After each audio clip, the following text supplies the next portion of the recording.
Hello, church. I'm Chris Whitson, your business administrator. In John chapter 13, we see John's account of the Passover meal, the Last Supper, where he, the rest of the disciples, and Jesus have gathered in the upper room to observe the Passover. And in this, if we take a minute and we just look at it through the lens of John's eyes, of the things that are going on in his mind, he's privy to information that other disciples aren't, and that he finds out in this night that Judas will be the one to betray Jesus, and the other disciples aren't aware of that. And then Jesus stands up and he addresses the disciples as my children, and he says, where I'm going, you cannot go. And then he says, I have a new commandment for you, to love one another. And then Jesus, in front of all the disciples, tells Peter that Peter will deny him 3 times.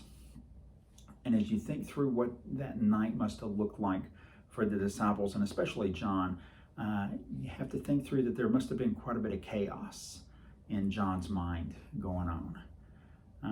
One, he finds out that somebody that he has served alongside for the last 3 years is going to betray him. And then he hears Jesus say, where I'm going, you cannot go.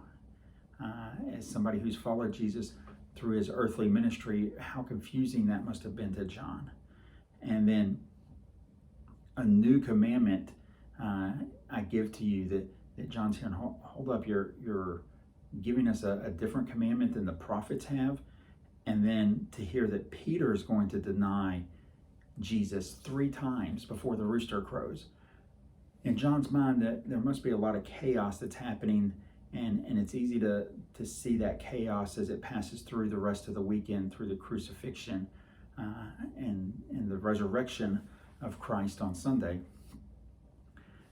However, if you look at how that impacted John's life, years later, he wrote the epistles. And in 1 John, one of the themes that came out of it was that we are to love one another.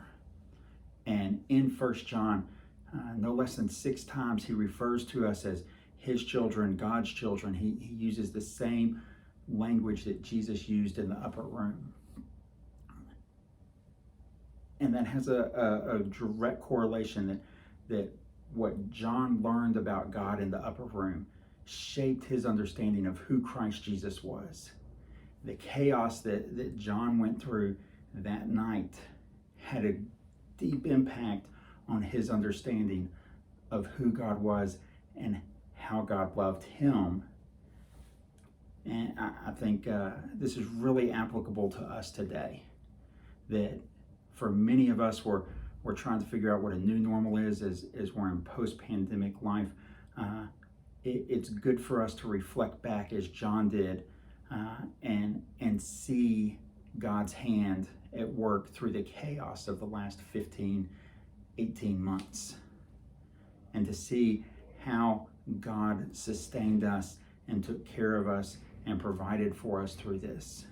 And in the chaos of the last year and of the COVID pandemic, to reflect on God's love for us, that we are his children.